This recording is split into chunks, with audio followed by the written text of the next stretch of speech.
I look at our sports performance program more as a coaching program than anything else, right? Like helping athletes navigate their demands and the schedules and all the sports they're playing. Like, how do I build this stuff around and build training in around all these other things that I'm doing? Like, there's a lot of outside the gym conversations that have to happen. There's a lot of conversations that have to happen with parents. There's a lot of communication that goes on. Killing dead time, I think, is where a lot of gym owners like bloat their schedule and make a bunch of underperforming class times. Are you a Libra, Mike? I'm a Virgo. Oh, okay. Are you hitting on our guest? Are you trying to make this sexual? Hello and welcome to this week's Gym World Worldwide. I am your host, John Franklin. Joined with me, as always, the captain of Burt Reynolds' boat ramp. Hi, Captain. Come back to do me duties. Mateo Lopez. Fresh off the water, fresh off the sea, you can see that vitamin D seeping through his skin. But we're not here to talk about suntans. We're here to talk about making money in the fitness industry. And that is why we have brought on the show today our friend, Mike Baker of Bolt Fitness and Performance Training in the state of New Jersey. How are you? I'm doing well. I appreciate you guys having me. Mike, they call you the Prince of Proprioception. How did you get that title? Ooh, that's interesting. I didn't know that I had that title, so you kind of put me on the spot there, but I like it. I think I'm very aware of where I am in space. Beautiful. Do you have that skill where you can eye leftovers in a pot or pan and then put it perfectly in a Tupperware? Oh my gosh. That was one of the first skills that I developed getting into this field. You have to have that skill. Because my wife has that skill. She feels very strongly that she's the best in the world at it. She takes it very defensively. She's not a competitive person, but if someone says that they're better than her at, eyeing out the amount of space to food in a Tupperware container, like she'll fight. She'll literally throw bows. That's interesting you say that. My wife is kind of the same on this topic. Looks like we're going to have a showdown. Maybe a good old fashioned cat fight in Tequesta tonight. But it's not about that. It's about propriocepting these numbers. So tell us about Bolt Performance. What is it? What do you do? Yeah, so we're in Chester, New Jersey. We have been around since September 2016. We opened up, and there's been a couple of different evolutions of the business. But currently, we essentially run two different programs for adults and one program for sports performance athletes. Our two adult training programs, one of them is a semi-private training program with customized programs. We have 6 members that can attend a session to one coach. And on the other side of the gym, at the same time, we can currently run small group training, which is for us is up to 12 people in more of a class setting. So how big is the facility? So the facility is broken up. It's kind of an awkward layout. It's split up into 2 garage bays with a big cinder block wall in the middle and an opening cut out of it. The side that we run our small group training on is about 1,500 square feet of usable space. And then on the side we run semi-private training is around 2,000 square feet of usable space. We then have an office up top. And then on the other side, we have a physical therapy practices that rent space from us. Oh, so you just have you have a complex. We got a lot of stuff. You basically have 2 gyms plus office and PT. Yeah. Kind of. Yeah. So you see the stairs there that kind of head up to the office on the other side. Is it divided intentionally or was that just the space you got?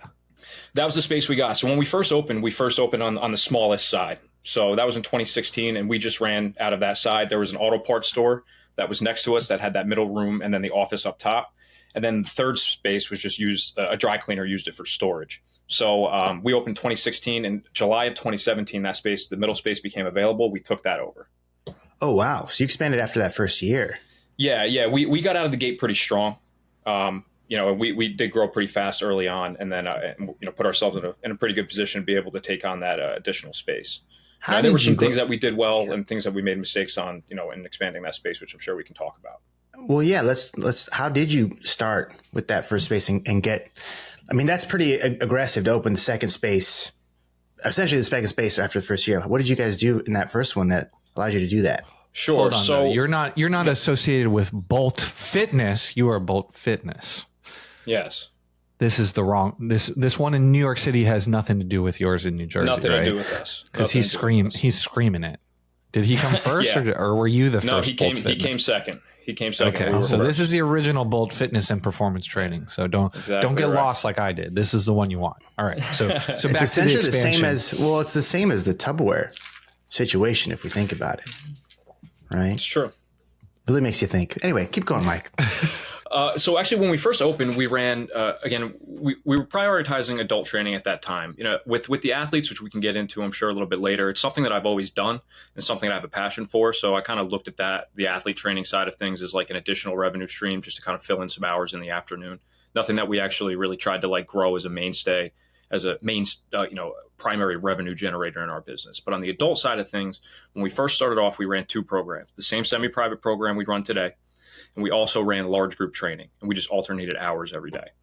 So, what that allowed us to do is, this is also 2016, where, if you ran a Facebook ad, you can acquire customers very, very cheaply. That is true. Yeah. So we got a lot of leads early on, and we really filtered them in through that large group training program. And we got to a point where, in that 1,500 square foot space, we had, we were capped at 24, but we were allowing in 32 people, really on the hour, most hours of the morning that we were running that large group training program. The way that we kind of looked at it, and, because large group training for me at the time was not something I was super like fired up about, but I did think it was a good kind of onboarding process for our members to get people in a little bit of a lower barrier to entry kind of way, and then work to transition them into the semi-private training when they needed a little extra attention for whatever reason. That was kind of the idea of the model upon opening. What was your offer back then in 2016 on that Facebook ad? Yeah, 21 Buy days some for gym 99 stuff. bucks. Yep. 21 days for $21. Oh yeah, we ran the 21 for 21. Our evergreen low barrier offer was 21 days for $99 at that time. But we would run specials for 21 for 21, and then that obviously it's not what we're doing today. Could be. I mean, it still works, but yeah. It's like a pretty bougie ass place, right? Yeah, it's a small town. Can you get a house for under $1 million in Chester, New Jersey? Not really. Not really. Let's see. Here's one. This is what we're dealing with market wise here. Are you from Chester? So I grew up in a town called Roxbury, which is a town over. Oh, okay. So I was familiar with the area. I live about this 20 minutes is from the Mike's gym. house right here. This is Mike's childhood home. This is Mike's house. That's full fitness money right there. Yeah. Remember, That's where he listeners, grew up. anything in life is possible if you have a rich dad. Yep. Right? There's one thing you want to Exactly learn right. from this show is you want to have a rich dad. Yeah, you're like almost in the Delaware Gap, right? Look at these pictures of flowers and waterfalls and shit. People don't see this side of New Jersey. No. That's where the big fitness money is, and that's where the big nature is. It's an interesting location because like I always say that Chester's kind of right where civilization begins and ends in New Jersey. Like if you go north of Chester or west of Chester, like you're in farmland. There's nothing going on out there. There's not a lot of people. You go east and you go south. That's New Jersey, right? Like you start to see the New Jersey that we all know and love. How did you end up in fitness? Did we talk about that? I feel like we missed it. We glanced out 2016 because how old are you? 34. 34. So 2016, you didn't start like us, like at right out the gate. There was a detour there. Yeah, big time. Yeah, for sure. So I did, when I went to school, I wanted to study psychology, right? I've always kind of been that, quote unquote, people pleaser, people, who want to help people type of thing. That's always kind of been, people skills have been my Are you my a Libra, strength. Mike? I'm a Virgo. Oh, okay. I don't know what either of those mean, but I do know I'm a Virgo. Are you hitting on our guest? No, it just sounds similar so far. Are you trying to make this sexual? It just sounds like we're we're more the same than we are different, Aren't they I think that touching? can be said about all of us. They're touching. Are they? Because they're touch. touching. Yeah, They touch like tips? by a day. When's your birthday? August 24th. Okay. No, we're a 'Cause little- my we got a little my gap. son's a Virgo, and you're a Libra, and it's just a little, couple weeks off. I But think he's I'm on like the he's on the first or far second day of Virgo side. You're deep into the Libra. So, but there's some overlap. Don't worry. Okay, so you studied psychology, not astrology. Where did that lead us? It just, I found that it really wasn't for me. I was a little bit lost when I was at school, kind of just going through that whole process of figuring that out, figuring out life, who I wanted to be, what I wanted to do. And at that point, I was not playing sports anymore. I got into pretty poor shape. I was never really into training or anything like that in high school. I did it because I had to, but it was always something I was kind of good at. Like I had just kind of a natural ability to lift weights and things like that. So when I got into school and I was out of shape, I just started training and stuff. And I remember they have like an orientation class at the beginning of your first day of like your freshman year. And the guy who was teaching that, or who gave that orientation, was a professor in the exercise science department. And I was like, oh, I didn't even know that that was a thing that you could study. So fast forward like a year, when I knew that psychology really wasn't what I wanted to do, I was like, you know what? Let me just go into exercise science and like see what happens. And that was literally the decision. And from there, I got into the field and started studying that. I had an advisor who had a connection to a place called Test Sports Clubs in New Jersey. An alumni of the school that I went to, Bloomsburg University, was one of the owners there at the time, and he connected me with him, and I got started in my career training people right after college. For any listeners, was James there? Is that what you guys know each other from? Yes. So I started there in June of 2011, and he started there maybe 6 months after I did. Oh, so you guys go. Oh, so you precede James Pratt. It's starting to make sense a little bit. Yeah, I taught him everything he knows, basically. Okay, so that's how he learned all about. That also training. makes sense. Your dad. Your dad. Okay, no, I've learned more from James than you know. Yeah, that was my next question. How did you guys learn the business together? Like, how'd you kind of do the come up? Yeah, for sure. So when I came in, like I was pretty fortunate to like just be provided with an opportunity to train a wide variety of clients at that time. Like in that first year of being a professional, not knowing anything about coaching people or working with people, I remember there was one point where I had a roster of athletes and adults every decade of life, from 9 years old up to 90 years old. So somebody in their teens, their 20s, 30s, 40s, 50s, 60s. And, when James came in, what I kind of learned from him was like that dude's a grinder. He's somebody who's like, I'm going to work 7 days a week. I'm going to train every hour of the day, and I'm going to work and do whatever I need to make sure that my schedule is full with, 50, 60 sessions in a week. I appreciated that. Like I learned a lot about work ethic in the field from him. He was somebody who had a little bit more knowledge of the field. He taught me a lot.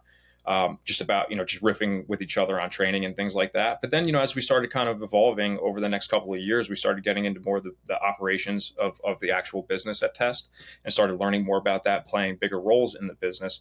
We were learning those things together, and really kind of working to branch out, going to seminars and trying to figure out kind of where we fit and what we wanted to do, So we did, we definitely learned a lot together, and, hopefully, I know I learned a lot from him, and hopefully he learned some stuff from me as well.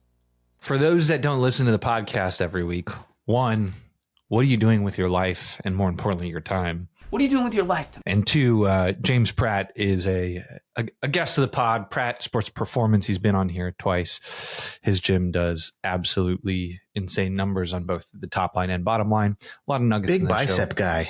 Big bicep guy. Big guy. vascularity guy. Trains for all the veins. So let's talk some numbers of your business.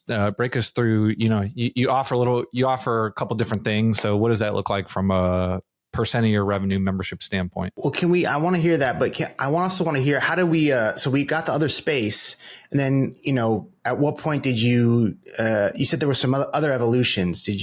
Obviously you cut out the large group at some point. Tell me a little bit more about the journey and how we got to the model we're at today. So one of the things that we learned with that large group and semi-private model, kind of working off of one another, that, it was a different type of customer that was looking for the large group training and the one that was looking for the semi-private training. So that was kind of a misstep on my part, to think that we could onboard people through the large group training and then transition a large enough percentage of them into the semi-private training to make the numbers work. So we had a lot of members. We were doing well. We were making money, but there was definitely a lot of meat left on the bone there. Like the thing that was missing from the large group training side, and like people weren't getting as good of results as we would like, so that they weren't staying as long as we would have liked them to.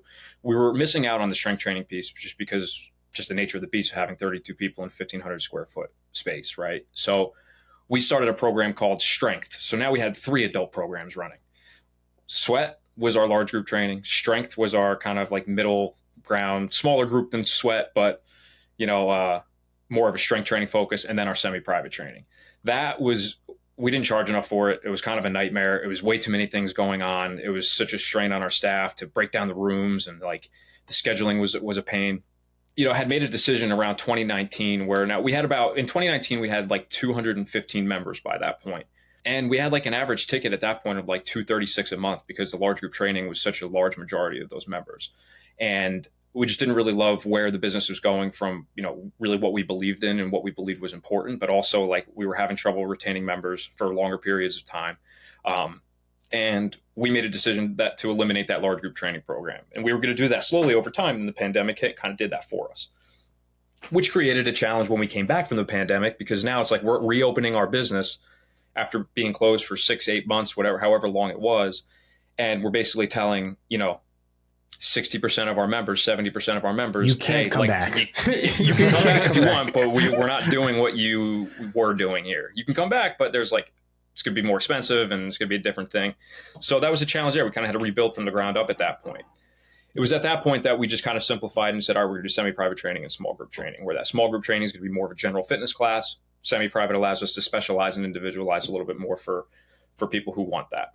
We talked to this guy like Matt Wilbur, who did the exact same thing. He was like a fit body boot camp franchise, and he had like 6 or 7 locations, and everything kind of went to shit during COVID, and he started doing small group training out of necessity. And then he ended up like leaving the franchise and just running with the concept because it worked so much better. So yeah, it seemed like and then we talked to another guy doing the same thing in CrossFit. He brought group back, but now he makes like 60% of his revenue from semi-private training, which, it sounds, and he says the only reason he keeps group is because almost like a community service thing. Like he wants to make the program accessible to everybody. But yeah, it seems like once you get a taste of that small group training, you never go back. I'm not hearing a lot of people going from small group to group, but you're like the third or fourth person who's had the same, like, oh, tried it out, and it's like, oh, this is what's up.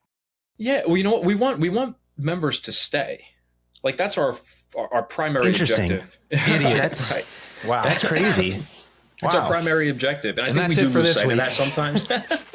But we do lose sight of that sometimes, especially when we're talking about business tactics and things like that. It's like, listen, our jobs are to put people in a position to be successful over long periods of time. Like that is our job as fitness professionals and as coaches. So our model needs to reflect that. And that was kind of the tug of war that was going on in my head at the time. It's like our model is not reflecting what we actually are here to do for people. We got into a position where we were selling workouts as opposed to selling solutions. It was a lot of work. It was a lot of people that we were working on managing, making sure they're coming in. I mean, when you have a lot of members, there's a lot that goes into, on the administrative side of, just making sure that people are attending as they need to. If people aren't showing up, reaching out to them. There's a lot that goes into that. And when that member is not as, bought into a longer term solution, and they're going to probably be bouncing, after I think our average lifetime or our average stay was around 13 months at the time going into 2016 or 2019, if I remember correctly. It was just a lot of workload, and the numbers weren't really there to support it. So, we have about the same amount of members today as we did at that time. So around 215 members, but instead of our average ticket being 236, it's closer to 350. Whoa. So it's a big difference. That's awesome. So what's that session rate run on to? So we offer monthly recurring packages on 4-week cycles. We have 2 times a week and 3-day week, 2-day week and 3-day week programs and we run those for it's $3.99 and $4.99. So that's like close to $60 a session, somewhere around there. That 13th billing cycle. So that gets you over like a $1 million gym, right? If you were doing monthly, you would have been right under the cusp there. Yeah, we're not quite there yet. We're hoping to cross that 900 barrier this year and cross that $1 million barrier next year. Staff wise, are you all full time or part time? What does it take to run a facility that size? Because we've heard wildly varying numbers depending on how complicated the offering is. Yours sounds somewhere middle of the road. Yeah. So we've been all full time up until we just hired our first part timer in February of 2024. So we have somebody that's on like 20 hours a week right now. That's just helping out with some afternoon sessions, mostly for the sports performance side, because that program has grown over the last 12 months. But to that point, we've really operated the facility with 3 full-time coaches. That's been our sweet spot. And do you manage all the business still, or do you have somebody who's operating in the role of like a general manager? Yeah, I have somebody who's operating in more of like the day-to-day stuff. So I'm still overseeing. I'm still running the team meetings. I'm still overseeing, a lot of the sales and a lot of the marketing. There was a point where I'd stepped out of that sales seat. I just stepped back into that in-person sales seat, just because we had some staff turnover. We had somebody who, my my first full-time hire. He's with us for 6 years. He left in March. So, just in some restructuring, I just stepped back into that sales role. So I do have my hands on the business. I would say in the day-to-day on the training floor, as far as like the programming, the coaching, stuff like that, I am not involved in the day-to-day. Outside of running, I still do some personal training, 10 sessions or so a week with some mentors and, people who I wouldn't be able to get in a room with if I wasn't a personal trainer. Right. That's true. That is a good point. I'm a little curious about the sports performance side because it sounds like you simplified the business, and in doing so, you were able to make more money. But I do think the sports performance side can kind of complicate things a little bit. So is there a seasonality aspect to that? How do you combat that? And then also, in your marketing and your offerings, how do you make sure you segment those things so that, all right, I have a pipeline for my semi-private and I have a separate pipeline that I'm managing for the sports performance? Yeah, for sure. So sports performance does complicate things a little bit. I won't say that it doesn't. Like I said, when we first started, it was something like, let me fill these hours. And I got some athletes that I'm already working with, at the time I was between jobs and like working with them in parks and stuff like that. So people I'd worked with for a long time. So it was like, let's just keep doing this and make a couple bucks in the afternoons. And we really treated it like that up until late 2022, where we're looking at, what our capacity looks like and looking at our schedule and saying, well, this sports performance program has the most opportunity for growth if we want to really kind of take the next step this year. So that was a who, not how solution. I was still running and overseeing the sports performance program at that time. And it was kind of solid because it wasn't like a lot of pressure. If that program went away, overnight, it wouldn't have really impacted the business that much at the time. So it allowed us to be really selective with the athletes that we worked with. Those consults, as opposed to being like trying to get people in, was almost trying to talk people out of joining our program. And one of the ways that we did that was like, listen, if you are going to be someone who's going to have success in our program, this is going to be something that is a year-round approach. When I hear the words, I want to play Division I, it's like music to my ears, because that allows me to have a talk with an athlete with their parents sitting right there saying, hey, that means you're here every day. If that is what you want to do, yeah, right, that's fine. Like, I'm never going to tell you that you cannot or should not go for some sort of lofty goal. I'm in your corner. However, the loftier your goals are, the more different you are going to have to be from the other kids that you hang out with or the teammates that you play with.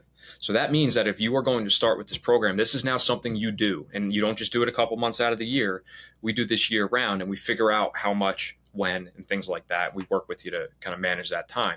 So that's always been the way that we've sold our athlete training. And it has allowed us to kind of mitigate that seasonality a little bit. Now that program's grown, we are seeing it. This is really our in 2023, in 2022, we hired somebody to oversee that program. A friend of mine, Justin Moore, who I had worked with previously, he now oversees and really manages that entire program, and he's grown it and has done a great job with our athletes. And we're just really now collecting, we now have a year's worth of data where we can look at what that seasonality looked like. Because the program was still growing, we still don't really know what that seasonality looks like at the top end, kind of where we are now. So we're still learning. But I think we've done a good job of retaining athletes in season for the most part. That's kind of genius. I love that. It's like, oh, you want to be the best. Okay, that's fine. You have to come all the time then. You have to come every day. And then were you growing that? It sounds like you had some people you're working with, but is it referrals? Is it other parents that are at the gym? Is it sourced internally?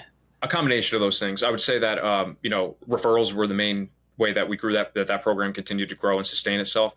Also, a number of parents who have, young athletes who they wanted to get into the gym. They saw how we coached them, and hey, if my kid's going to be learning how to lift weights and do these things, I want them working with these guys because they pay attention to detail. They're going to teach my kid how to do this stuff the right way so that they have to then go to a high school weight room.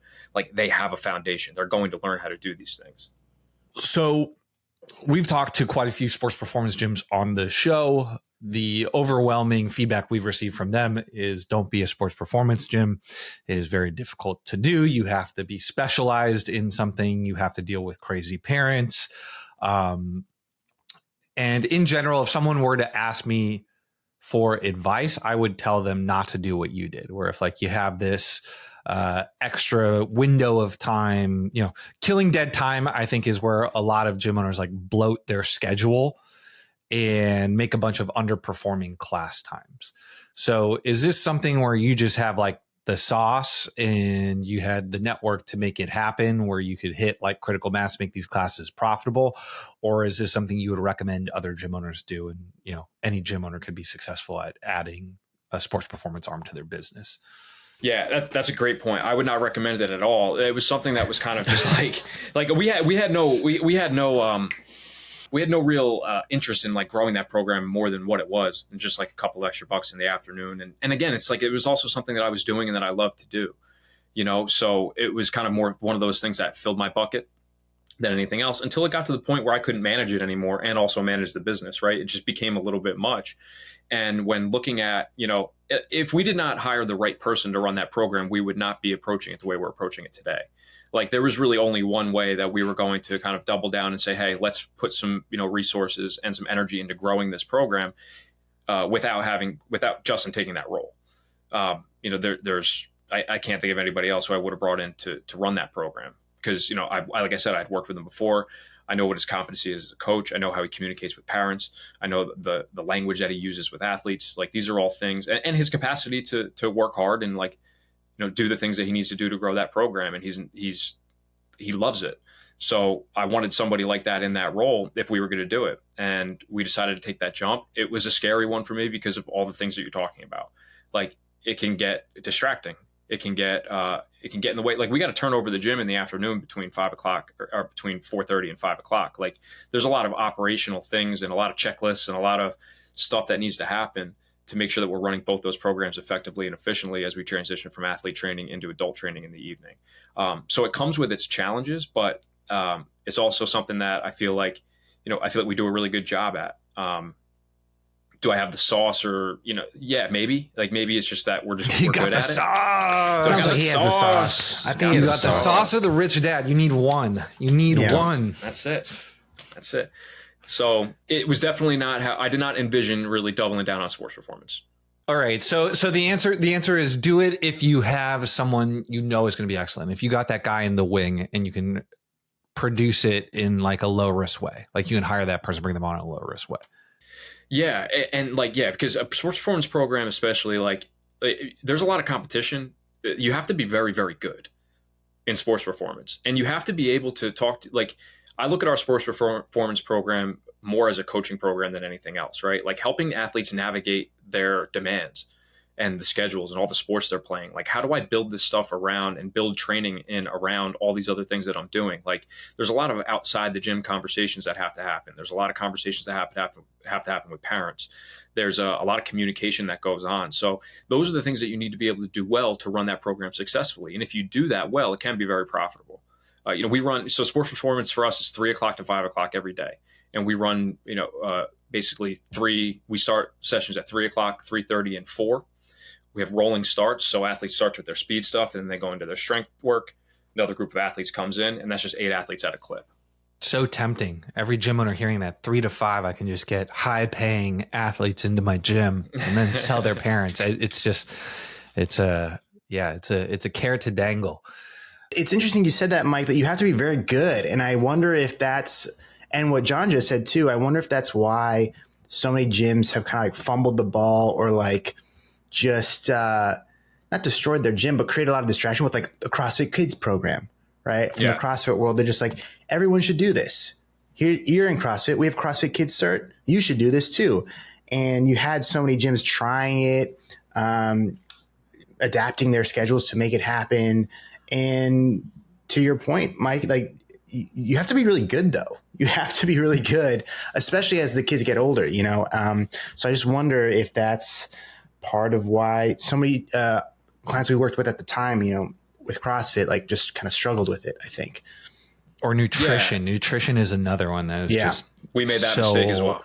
So everyone just thinks, oh yeah, I'll just sell nutrition. Just slap it on. So yeah, just slap it on, some extra money. It's like we had data on that. It's like the average gym that offers nutrition makes it as like a standalone thing. Like it increases their revenue by 5%, but it's like there's inherent churn in that business that makes it awful. You'd have to use your psychology degree more than you would probably like to on the gym floor. And it just adds all these other headaches into your life where I think some of the best gyms just call it accountability and factor it into their high ticket stuff. So that's what your gym does, right, Teo? You're paying like $600 you're like a $600 a month membership. Yeah, it's like it's like 50 a session. You're like 1,200 because you got the misses going too. Take off your shirt. Let's see what that gets you. I think they have to pay extra for that, John. All right. So go to Mateo's House at onlyfans.com/Mateo's House of Muscle if you want to see what $1,200 a month in gym spend or gets just you. buy Kilo and you can get a pick. How about that? Direct access into the inbox. You can DM him to see some of that. Real quick to that point with like nutrition and things like that. The other thing is like there are going to be people who are better than you at coaching nutrition. Like I think that's really the big, like if I'm looking for nutrition coaching, I'm going to go to somebody who does that primarily, right? Like I think we fail to recognize and remember sometimes that people come to us for training, and like it's okay if that's all that you provide people with is just really good training and accountability and making sure they're showing up, and like just understanding that that's what the problem that people are asking you to solve, and then working relentlessly to solve that problem in the best way that you possibly can. And we definitely have made that mistake with nutrition before. Talk about a lot of work for not a lot of return. And when we stopped offering it, it's not like things changed. We're still able to, keep people, instead of looking to these other additional things that you can provide to keep people, just look at your training sessions first. And just like, am I doing a good job working with people?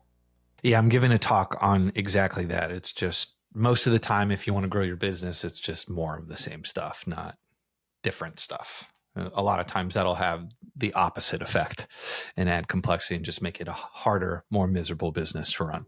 Where are you giving this talk, John? Two Brain Summit. If you'd like to go, you can't because I sold all the tickets and all the booths. Sold out, baby. So you snooze, you lose. But maybe next year. There's time for next year. Yeah. Maybe next year we'll see you. But if you want to go now, you can. Give us a breakdown of how much of the revenue comes from each segment of the business, so we can understand that better. Yeah, so I can actually get you exact numbers on that, but basically, I know the athlete just program pull up the P&L. That's what the next iteration of this show looks like. I just want someone to open up the P&L and just let us roast it. Yeah, we're not going to be doing that. Sports performance training. That's the problem. Yeah. So here's the problem, listeners. If you're thinking about making a show about how much money people make, is that when you post about the show, people don't necessarily want to share it with all their friends and family. So you make this asset that is inherently unshareable because people don't want to flex like that. So just a consideration for all you people who want to compete with the boss, Gym World Worldwide, the #1 fitness business show based solely on vibes and Mateo's opinion. All right, so give us the breakdown, Mike. Yeah, so about 50% of our business is coming from semi-private training. 25 to 30% is coming from sports performance training. Small groups between 10 and 15, and then another 10 or so percent from personal training, just one-on-one training. So I think that math adds up. But that's just at a quick look. 50, 30, 10, 10. So semi 50, 30 from sports performance, 10 from small group, 10 from private. Yeah. Now I will say with that small group number, a lot of in our software here, the semi-private training, we have a lot of combination memberships. So we have a lot of people that do maybe 1 or 2 days a week of semi-private training plus 2 or 3 classes a week. So that doesn't factor in to that as well, or, as far as like our attendance and how many people take advantage of those sessions and things like that. So it's like a good add-on for people to get extra workouts who are doing our semi-private training. Sorry, wait a minute. You're saying it doesn't take into account packages that you sell that are combined? Yeah. So for example, like if we have a combo membership of 2 days a week of semi-private training plus access to small group training, and that program is $599 a month, right? So that's only $100 that's going to the small group training, right? Based on how it's recorded. Gym owners, if you want a gym management software that'll help you report on that more accurately, check out Kilo. With Kilo, you can take a hybrid package like Mike just described and assign revenue categorization to it. So you can say, yeah, 100 of these dollars are earmarked for this and 400 of these dollars are earmarked for that. And it'll show up on your little pie chart and you'll be able to answer that question more accurately next time you're on Gym World Worldwide. There you go. Back to you, John. How are you selling this? You come in, are you selling it as like you're hearing them out and then making a prescription saying like, hey, you should have three of these. And then do you have any kids? They should get better at sports. Like what does the sales process look like? Yeah. So when we bring somebody in, we start with a phone call. We pre-qualify on that phone call, really just to make sure that this is something that can be a good fit for them, that they live close enough, like all those little things, that the schedule works out. So after we kind of pre-qualify, and we have been playing around a little bit with, more pre-qualifying on price and things as well. So we're just kind of experimenting with that now. But they come in for an in-person, and that's where we really just kind of more have like a game planning session. And as far as like, I wouldn't say that I'm prescribing people what I feel like they need. What I'm doing is I'm asking a lot of questions and almost like having them answer those questions for themselves. So if, you and I were in a sales conversation, they ask, hey, how many days a week should I do this? My response would be, how many days a week do you think you can do this? Right? Like, we're really trying to identify what the main problem is that people need to solve. And that can be a variety of different things, right? So if they're coming into us for whatever reason, they want to get stronger, they want to lose weight. Okay, well, how come we aren't doing that on our own? Like, I want to understand that. Is it because every time that we try, we get hurt? Or is it because I just don't know what to do if I go to a gym by myself? Or like I start and stop?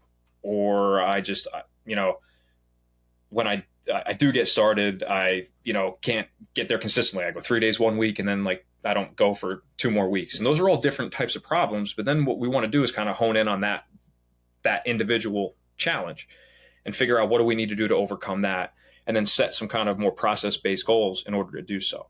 So if somebody's coming in and they have more of a time management issue, but they're all gung-ho and they're all fired up and they're like, I'm ready to do this time. I'm not going to quit after 3 months. It's like, okay, what do you feel like that needs to look like? Like, how many days a week? I think I can come 4 days a week. Great. Now let me ask you the question this way. If I said to you 4 days a week for the next 52 weeks, right? That's what, 208 workouts this year. What is your confidence level that you're going to be able to execute on that and hit that target? Scale of 1 to 10, no sevens allowed. If they say an 8, I'll maybe push back on them a little bit. But if they're 8 or higher, it's like, okay, cool. Well, then we'll go with that 4 day a week program. But what happens when life gets in the way? Then we'll have that conversation, right? Because again, retention like starts at the point of sale for us. We want to kind of plant these seeds in their heads. Like, this is not just what we're doing for 3 months. We also need to plan for when shit goes off the rails, life gets in the way, and the same cycle starts to repeat itself again. That's the problem we need to solve for, right? And if they say, it's a 6 or a 5 or whatever, it's like, all right, what do we need to do to get that to an 8? And really working on putting them in a position to be as successful as possible over the long term so that they stay. If they win, they will stay longer. That's really the whole philosophy behind the entire sales process. Is kind of really dialing in on what the fundamental issue is here and then figuring out how to overcome that through process-based solutions. No sevens allowed. Did you learn that from your psychology degree? Yeah, I learned that. Shout out to one of my old managers, Angelo Tadaro. He learned that from dating. How are you? So I know 2016, we had a lot of Facebook ads, right? 21 days, $21. You're approaching that $900,000 mark. You want to be $1 million gym. So what is the marketing strategy now to get people in? So right now, like, that's actually something we're working to figure out. We are having a little bit more of a lead issue than we've had. I think we got a little bit lazy with Facebook, just kind of working for us for as long as it did. And then, over the last couple of years, not really, again, we're not playing a volume game. So like our target, we're looking to sign 5 to 8 members a month and lose less than 3.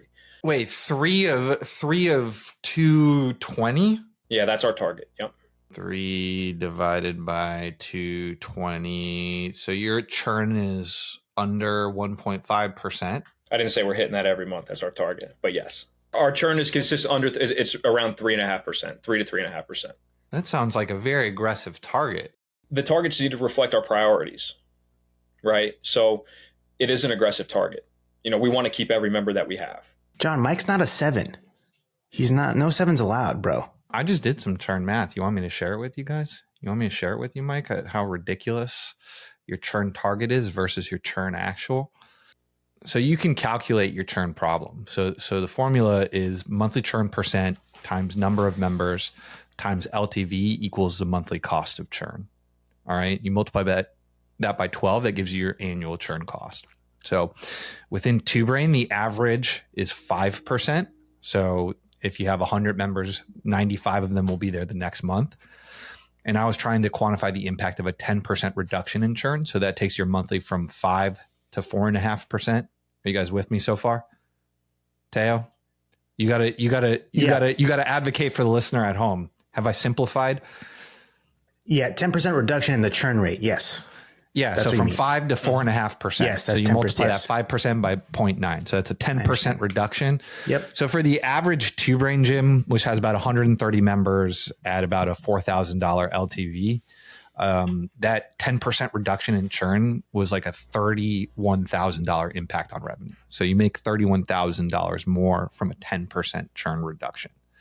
So people hear like 10% reduction, they think like going from like 89% month over month to 99%. No, like a 10%, like 5% to 4.5% leads every 0.5% of monthly churn is worth 31,000 to the average Two Brain gym, which is probably similar to the average listener of the show. But for a big dog like Mike Baker, it's probably worth even more. So you know what your LTV is? Yes, our LTV is around. Because if you don't, if like only there was a 13,000. software. 13,000. That'll do it for you. Yeah, so for you, it's 13,000. super juicy. With that type of churn number, yeah, people stay forever. So that's the goal, and I'm not going to say that we hit that. I'm not going to say that we hit that goal every month. We lost, just looking here, we lost 7 members in January. We lost none in April. So there's some seasonality to that as well, but we are looking to, lose on average less than 3 members a month throughout the course of a year. It's our priority, right? And like, I think that the goals that you set are going to reflect the behaviors of your team. So like, we put a really high priority on like making sure that the members that we have, that we're serving them the way that they're asking us to serve them, and making sure that we're, putting them in a position where they feel like, hey, this is a place where it can be a long-term solution for me, a place where I feel comfortable and I want to go 2 to 3 days a week, 48 weeks out of the year, or whatever the case may be. So as far as how we're acquiring those customers right now, like we're really making a bigger push into referrals, and kind of working to systemize that a little bit more, kind of fine tuning our offer, what that referral offer is, how we're communicating that with our members, how many referrals we're asking for. That's really where we're trying to, because if we have people who have been with us for a long period of time and they're happy with what it is that we're doing for them, that's our warmest lead source. And that, in addition to getting out more into the community, that's something that this year we started to make a little bit more of a push on, and kind of working to quantify that a little bit more, and figuring out what our strategy needs to be with some of these community events, whether they be 5Ks or street fairs, things like that. We haven't mastered that yet. We're still working on our process to figure out how we can capture leads at those events, and make sure that we are nurturing those leads and following up with them and getting them in to set appointments with us. Pounding the pavement. Pounding the pavement. If you talk to Mike Baranis, he seems to be the pound the pavement guy. He's got all kinds of kooky event ideas up his sleeve. Yeah. I haven't. I talked to him a little bit. Not in Austin. Was it in Austin or was it in Philly? I talked to him a little bit, but yeah, he's awesome. He's on the Not other too side. far from you. Yeah. He's a short drive away. You can go walk around. He's a different clientele. I don't think he serves $11 million castle owners. I think he's more No. $1 to $2 million starter home kind of. Yeah, gotcha. The broke ass millionaires. Broke millionaires. Yeah. All right, cool. Well, gym owners, if your monthly churn is under 2% and you want a strategic investor, you DM Mateo for Business. Maybe if you want to buy some real estate, if you want a partner to help you get some real estate for your gym to live on for the next 20 years, because it will, because your retention is so good, hit us up. Let's have a conversation. We like low churn businesses, and we like the people who run them. So, shoot or shoot. Let's put it out there in the world, see what happens. Now, you mentioned James Pratt. You guys came up together. Last time we had him on, he was talking some nonsense about opening up a bunch of other gyms. We tried our best to talk him out of it. You're approaching that $1 million gym mark. From what I understand, your margins are pretty healthy. So what's next for you? Are you going to go the 7 semi-private gym model that everybody else seems to be going, or do you have different aspirations? Yeah, so we're going to open up 10, and we're going to open up, in 1,500 square foot retail locations. It's going to be 6-to-1 modified whiteboard. No, listen, that model, it's not for me. It's something that I've looked into a lot, and really looking at what the next evolution of Bolt Fitness is. That is a route that I've gone down, and really kind of exploring what that needs to look like. But the reality is, and this is something I had to be a little bit self-aware and say, like, what are my strengths as a business owner, and do my strengths play to that model? And I don't believe that they do. Systems, scale, like, those are still things that I'm learning. Those are still things that I need to improve upon before taking any kind of step like that. But I think that, one of the advantages that we have, being a single location business, is that we can put our resources and our efforts into the people that we have so that we can keep them longer. If that's going to be our play, we need to make sure that we have the right people in place and we have the right structure in place in order to provide our members with what they need, and what they're asking us for. So I think that multiple locations is probably not going to be our path to growth. I'm still, I do not know what that next big jump or that big step for us is going to be, that big swing. So right now we're just working on, focusing on the people that we have, getting to that $1 million mark, continuing to grow, slowly but consistently, and just putting cash away to make sure that we're in a good position to be to take advantage of an opportunity where we see fit. But keeping is that a problem? You said you got 3 full-time guys, right? Yeah. No, I don't think that's a problem. Imagine they do all right if you got three full-time guys on 900 in revenue. That seems like there's enough meat on the bone to make sure that they can afford a starter castle one day. Yeah, they do well. Sounds like Mike's listened to 1 or 2 episodes of Gym World and has learned the lessons and is not going to start expanding, take over the world. I think it's smart. I think you're in a good spot. I think what you're doing is smart, and I think just putting cash away.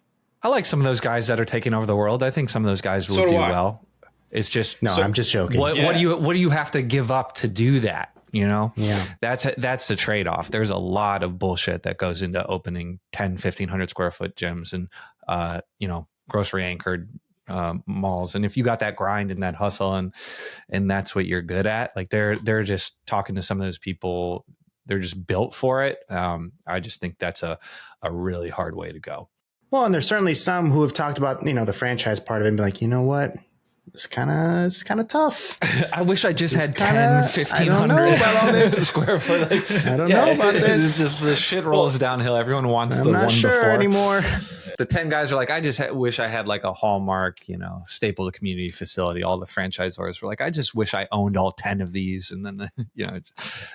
Well, that's, that, like, I have a lot of respect for those guys who are kind of taking, like those killers, Joe Maglio, who you guys have had on the show, he was a mentor of mine for a long time in my career, especially early starting my business. He's actually opening up one of his new facilities in the town that Bolt Fitness is in.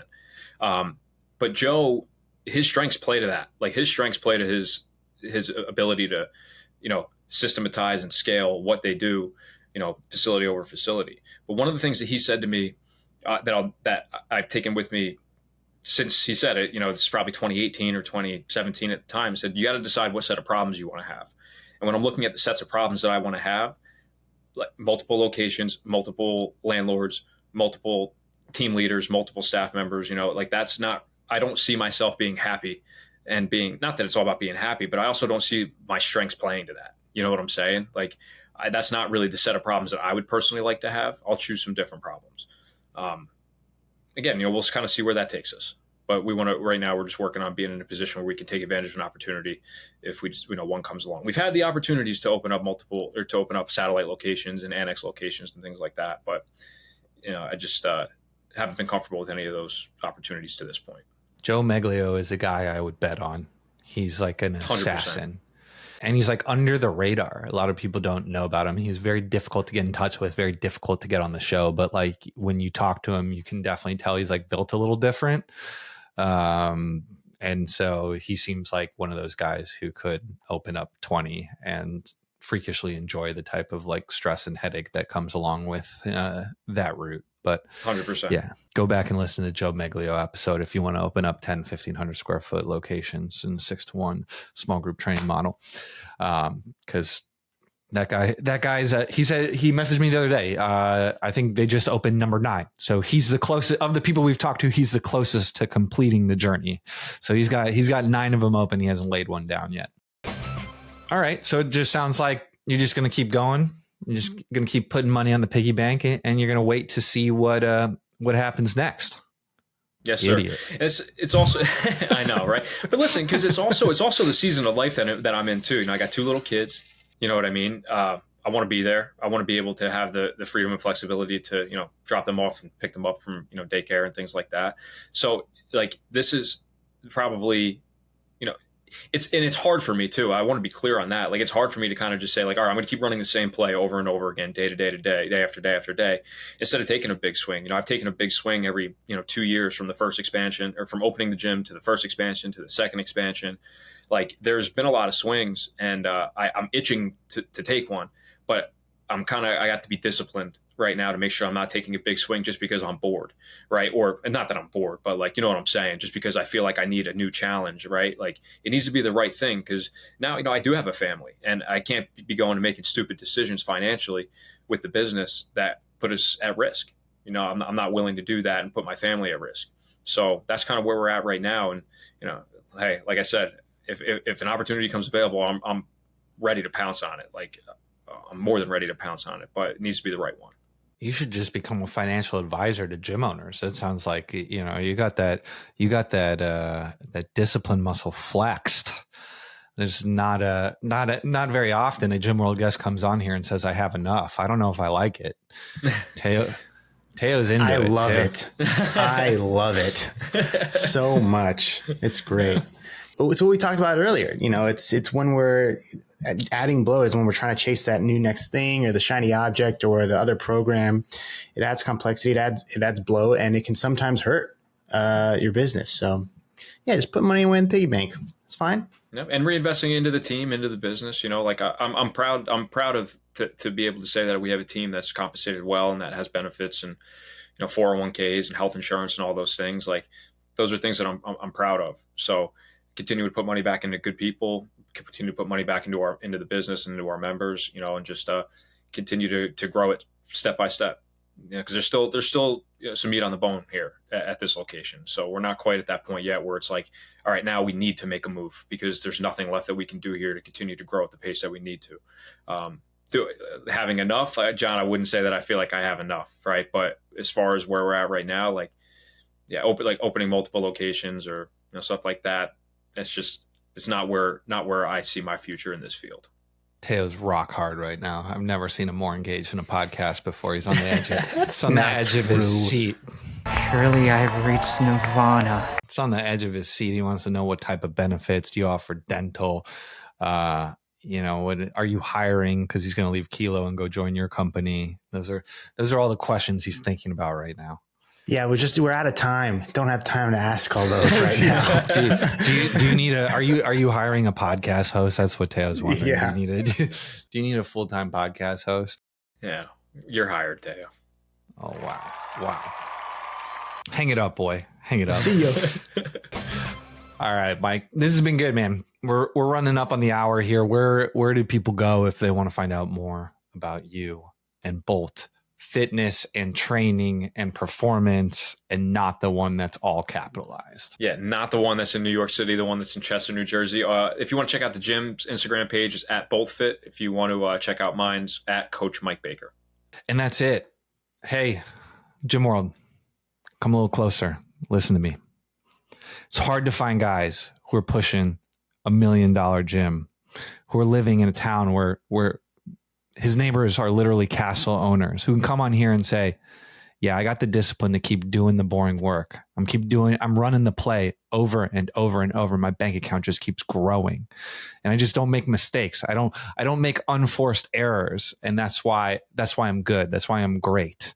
And finding these people is hard. We pick up a lot of rocks, and we do a lot of investigating to find guys like Mike to bring onto this show, to give you that knowledge that you only get from hanging out late nights with James Pratt in the back of a sports performance gym in the early 2010s.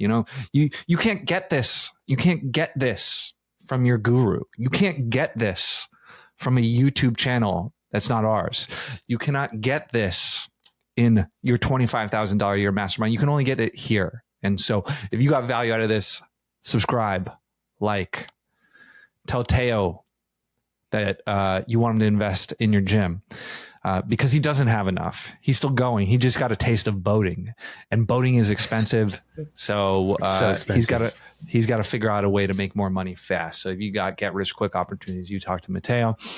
And if not, we're just going to be here every single week making more content Just for you, Gym Owner. value-taining you constantly.